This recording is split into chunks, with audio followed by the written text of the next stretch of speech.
Hey everyone, this is Corey with Camera Coach. This is another episode of Full Frame with Corey. Thanks for tuning in.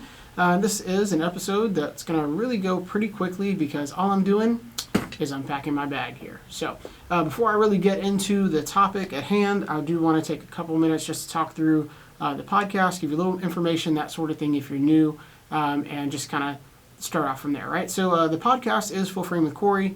It's a weekly podcast. A new episode drops every Tuesday. And it's audio. It's going to be one that's basically about anything photography, whether I'm interviewing someone or talking through gear or just general ideas about photography, that sort of thing. So I welcome ideas. I welcome pretty much other people's topics and that sort of thing. So that's a little bit about the podcast, a little bit about myself. Again, my name is Corey. The business I own is Camera Coach. It is a small photography business in Central Texas. Home base is Waco, and so I do sports, events, portrait photography. I have a studio right next to this recording studio. Quick shout out to Rogue Media Network for providing the studio, by the way. So that's pretty much it. I do photography, but I also do photo education. So I do an after-school class. I offer some personal training, and then provide other content like this podcast you're listening or watching. Okay, so yes, that's a little bit about kind of myself and what you're listening to and who I am. And so what I want to do is just take a quick minute to do a couple of shout outs. I already mentioned Rogue Media Network for the studio space. Couldn't quite do this at home that easily. So so big thanks to them, Mike and Allison. Thank you. Now also my Patreon supporters. There's Mandy, there's Kenan, there's Corey, there's Dominique, there's Renee.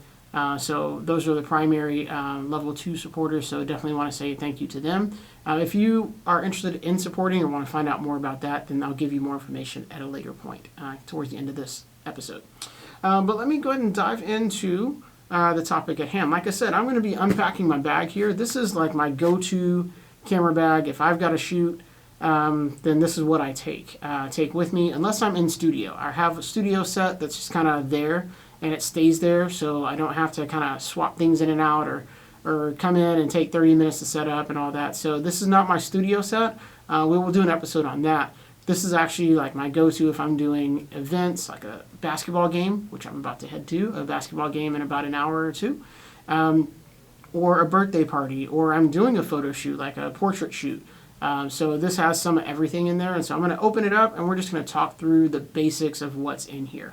Before I even get to opening, I've got a little guy on the side that's kind of hanging out. This is a mini tripod, the Manfrotto Pixie Mini, actually, is what it's called.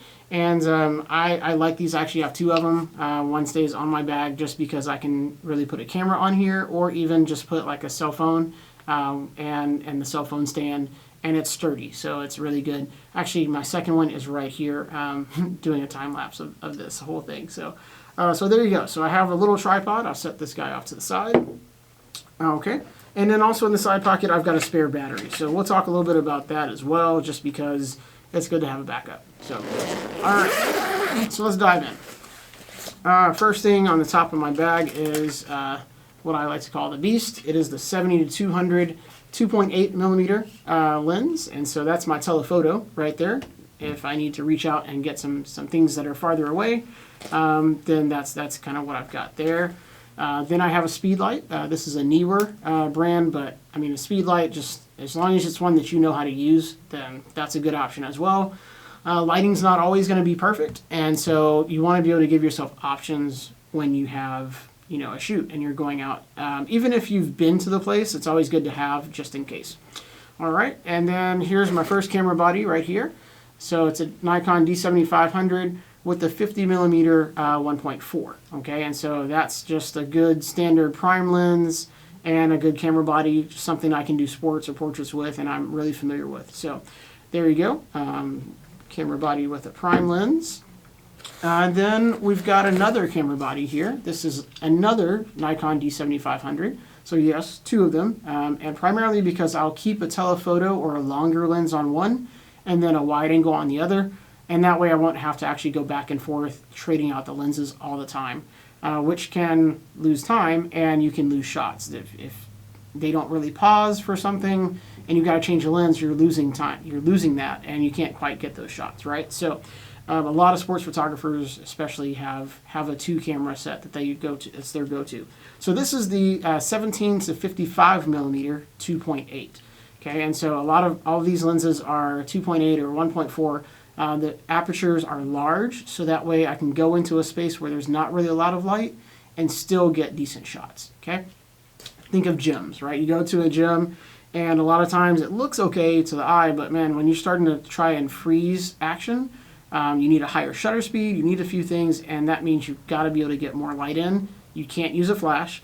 You can actually get in trouble for using a flash at a sporting event for a lot of times. So those are there. There's still a little bit more here, so I'm going to keep going. I have another lens right here. This is my 85 millimeter 1.8. Okay, so that's a prime lens there. So we already had a 50 millimeter over here. Now there's an 85 millimeter, so a little bit farther reach, but also still a good big aperture, right? So they call that a fast lens. Oh, and then here's another. This is a 35 millimeter prime. It's a 1.8 millimeter or 1.8 aperture. Okay, so got 3 primes in my set, and then I've got a couple of zooms as well. And I mentioned a spare battery. Here's spare battery number 2. So I have 2 camera bodies, which means I need to have a spare battery for each one just to be safe. Okay, and so yes, it's a lot of gear. You can see right here, just kind of unpacking everything, but part of the thing is being prepared. Okay, and so I'm just kind of reaching in here. Okay, that's just for the charger right there for the battery. And you don't want to get to a situation where you take on a shoot and you don't have a backup, right? And so it's kind of dangerous in a sense.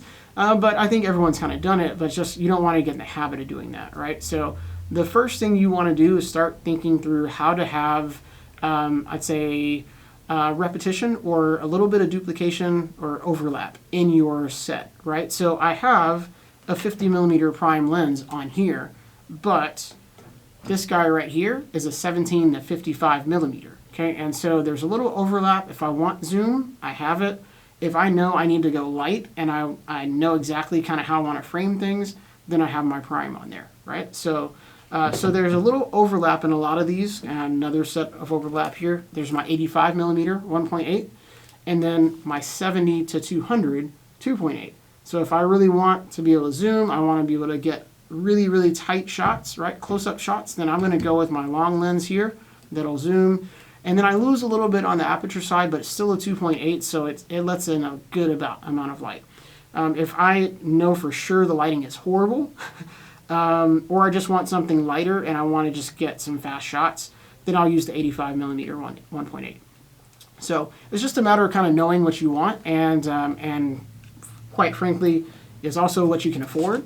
So all of these, you have to do your research when you're going for your brands and for the different lenses, because there are some brands that make lenses for like multiple, Canon, Nikon, and Sony and that sort of thing. Maybe you might need an adapter with it or whatever, but be careful on your purchases, just because this stuff adds up quickly, right?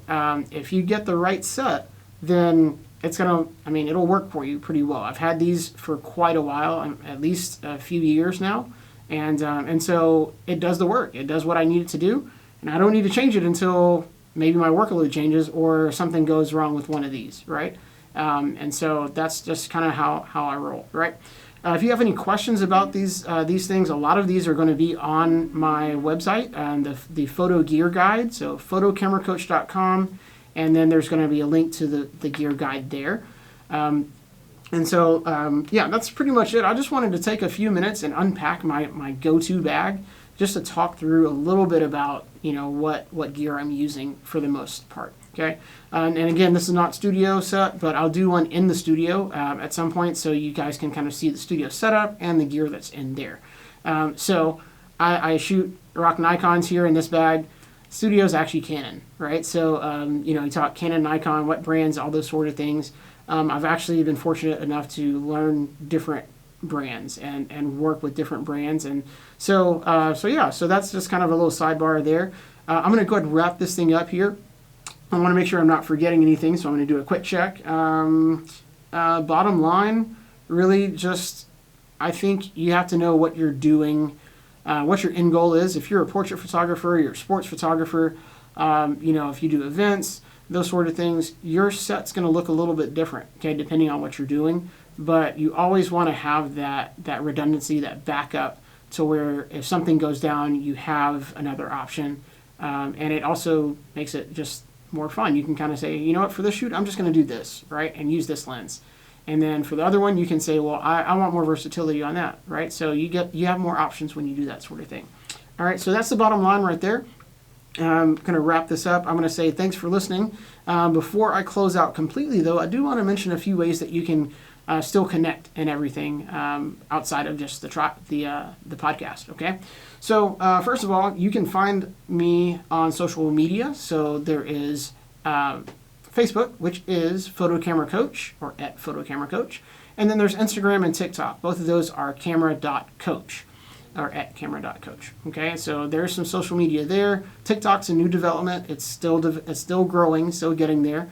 So if short form video is your thing, then hey, you go with that. If you like more just like the text and a little bit more information, a little more meat to your content, then Facebook would be the best option there.